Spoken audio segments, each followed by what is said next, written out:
Hello friends, उम्मीद है आप लोग सभी अच्छे से होंगे। तो आज मैं आप लोगों के लिए मैथ के एक्सरसाइज 12.3 के क्वेश्चन नंबर 9 नंबर क्वेश्चन जो आप लोगों के लिए लेकर आया हूँ। तो देखते हैं क्वेश्चन नंबर 9 को। तो इसमें कह रहा था कि ए बी और सी डी केंद्र ओ वाले एक वृत्त के दो परस्पर लंब व्यास है। तो इस पिक्चर में आप देख सकते हैं, यानी कि इसमें कह रहा है ए बी और सी डी, ए बी और सी डी करा ओ केंद्र वाले एक वृत्त का जो है दो व्यास है, ठीक है ना, दो व्यास है। और यहाँ पर करा है तथा ओ डी छोटे वृत्त का व्यास है। और ओ डी जो है ये ओ और डी, ये ओ डी जो है ये छोटे वृत्त का व्यास है। और यहाँ पर आपको कह रहा है यदि ओ ए बराबर 7 सेंटीमीटर, यानी कि यदि ओ ए बराबर कितना है, ओ ए बराबर 7 सेंटीमीटर, तो आपको कह रहा है तो छेंकित भाग का क्षेत्रफल ज्ञात कीजिए। तो आप देख सकते हैं यहाँ पर छेंकित भाग जो है, एक ये आपका हो गया छेंकित भाग, एक आपका ये हो गया छेंकित भाग, और एक आपका ये हो गया छोटे वाला वृत्त जो है ये हो गया छेंकित भाग। तो यानी कि आपको ये और ये तीन भाग को आपको निकालना है। यही छेंकित भाग का क्षेत्रफल आपसे पूछा जा रहा है। तो इसको निकालना बहुत ही आसान है, कोई भार नहीं, आप आसानी से निकाल सकते हैं। तो सिंपली आपको क्या करना है, यहाँ पर देख सकते हैं एक ट्रायंगल, एक त्रिभुज का आकार का ये बन रहा है। तो यहाँ पर आपको सिंपली क्या करना है, ये अर्धवृत्त है, क्या यहाँ पर अर्धवृत्त। इस अर्धवृत्त के क्षेत्रफल में अगर आप इस ट्रायंगल के क्षेत्रफल त्रिभुज के क्षेत्रफल निकाल करके यदि आप इसको घटा देते हैं तो आपको ये और ये दोनों भाग का क्षेत्रफल निकल जाएगा। दूसरी बात एक मेरा ये बच गया। तो यहाँ पर आपका सिंपल छोटा सा एक वृत्त है, तो आपको सिंपल क्या करना है, इस वृत्त का क्षेत्रफल को आपको निकाल लेना है।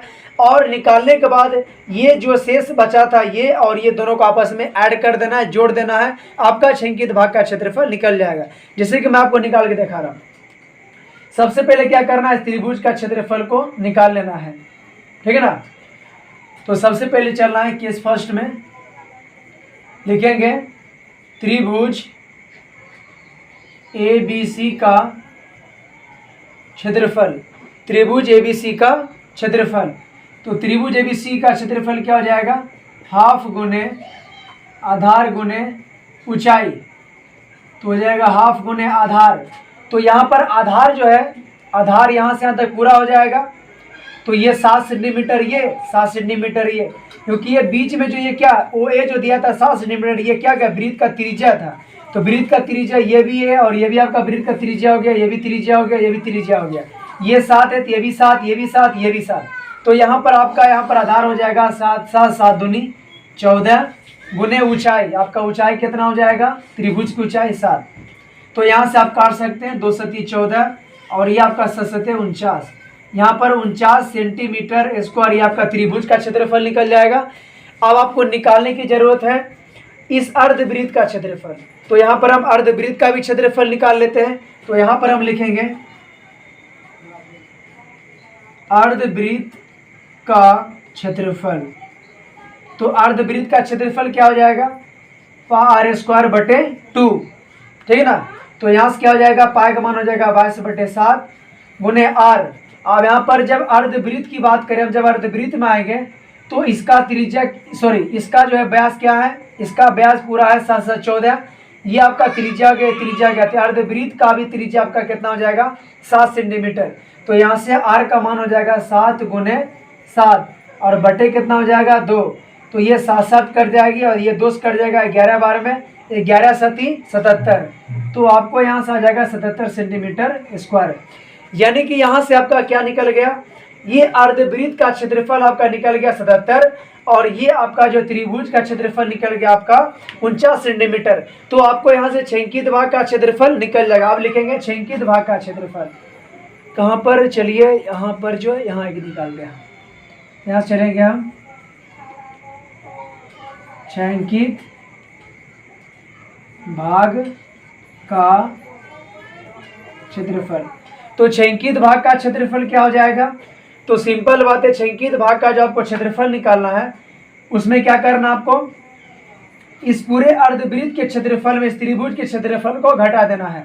तो यहाँ से क्या हो जाएगा, अर्धवृत्त का क्षेत्रफल आपका कितना निकल गया, अर्धवृत्त का क्षेत्रफल निकल गया 77 और माइनस क्या हो जाएगा, त्रिभुज का क्षेत्रफल आपका कितना निकला था 49 तो यहाँ से हो जाएगा आपका 49, दोनों को आप घटा दीजिए 7, इससे बचा लिया 10, सॉरी 17, 17 में गया 9 तो हो जाएगा आपका 8, और यह आपका हो जाएगा 6, 6 में 4 कहते हैं कि हो जाएगा 28 सेंटीमीटर स्क्वायर। ये आपका निकल गया ये दोनों छेंकित भाग का क्षेत्रफल। और आपका एक ये वृत्ताकार छेंकित ये हो गया, आप इसका भी क्षेत्रफल निकाल लीजिए। अब लिखेंगे कुल छेंकित भाग का क्षेत्रफल, यहाँ निकाल लेंगे हम। अब लिखेंगे हम कुल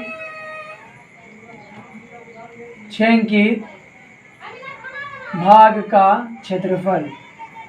तो कुल छेंकित भाग का जो आपका क्षेत्रफल होगा, कुल छेंकित भाग का क्षेत्रफल जो होगा वो आपका क्या हो जाएगा, इस वृत्त का क्षेत्रफल और प्लस ये 28, क्योंकि ये भी छेंकित ये दोनों का निकला था। तो यहाँ से क्या हो जाएगा, इस वृत्त का क्षेत्रफल लिखेंगे हम। तो मतलब कुल छेंकित भाग का क्षेत्रफल लिखेंगे छोटे वृत्त का क्षेत्रफल, छोटे वृत्त का क्षेत्रफल, और इसमें प्लस क्या हो जाएगा, ये 28, दोनों को ऐड कर देंगे। तो छोटे वृत्त का क्षेत्रफल क्या आपको यहाँ हो जाएगा पाई आर स्क्वायर, अब प्लस कितना 28, तो पाई का मान क्या है 22/7 गुने आर। यहाँ पर छोटे वृत्त में जब आएंगे तो इस वृत्त का व्यास है 7, तो इसका त्रिज्या कितना हो जाएगा 7/2, तो यहाँ से हो जाएगा आपका 7/2 गुने 7/2, और ये प्लस कितना हो जाएगा 28। यहाँ से 7 कट जाएगी, ये 2 से कट जाएगा 11 बार में, यहाँ से 11 37 77, तो ये आपका हो जाएगा 77/2 प्लस 28। तो इसको कैलकुलेशन कर लीजिए, ठीक, 77/2 प्लस 28, आप इसको ऐड कर दीजिए, जोड़ दीजिए। जोड़ने के बाद जो आपका आएगा वो आपका छेंकित भाग का ही क्षेत्रफल होगा, आप उसको आसानी से निकाल सकते हैं। तो इसमें कुछ भी नहीं किए हम, केवल सिंपली क्या किए, आपको इस दोनों भाग का क्षेत्रफल निकालना था। यहाँ से क्या किया, अर्धवृत्त का क्षेत्रफल निकाल लिए। अर्धवृत्त का क्षेत्रफल निकालने के बाद क्या किया, इस त्रिभुज का क्षेत्रफल निकाल लिए, और इस अर्धवृत्त के क्षेत्रफल में इस त्रिभुज के क्षेत्रफल को हमने घटा दिए। घटाने के बाद ये दोनों भाग का जो क्षेत्रफल निकला वो आपका निकल गया था 77 नहीं निकला था, ये आपका निकल गया था 28 सेंटीमीटर। छेंकित भाग का क्षेत्रफल कितना निकल गया था 28 सेंटीमीटर। जब ये 28 निकल गया था, अब हमको जो है एक ये भी छेंकित भाग मेरा बचा हुआ था, तो अब लिखे कुल छेंकित भाग का क्षेत्रफल। तो हो जाएगा यहाँ पर छोटे वृत्त का क्षेत्रफल और प्लस जो ये दोनों भाग का जो निकला था 28 सेंटीमीटर, इसको उसमें जोड़ दिए।